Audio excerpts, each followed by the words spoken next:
ஐ படத்தில் விக்ரமுடன் நடித்தவர் Amy Jackson. அந்த படத்தை அடுத்து சூர்யா நடிக்கும் மாஸ் படத்தில் நடிக்க இருந்தார்.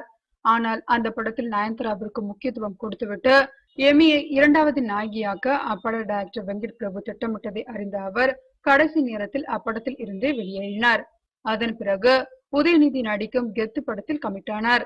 அதோடு தானுஷ் நடிக்கும் வேலையில்லா பட்டதாரி படத்தின் இரண்டாம் பாகத்திலும் ஒப்பந்தமானார். ஆனால் அந்த படத்தில் இன்னொரு நாயகியாக சமந்தாவும் கமிட் ஆகியிருப்பதால் ஆரம்பத்திலே உஷாராகிவிட்டார் எமி ஜாக்சன். அதனால் அந்த படத்தில் சைன் பண்ணுவதற்கு முன்பே கதையை துருவி கேட்டுள்ளார். அப்போது தனது கேரக்டர் திருப்தியாக இருந்ததால் ஓகே சொன்னார். அதோடு அப்படத்தின் படப்பிடிப்பிலும் கலந்து கொண்டார்.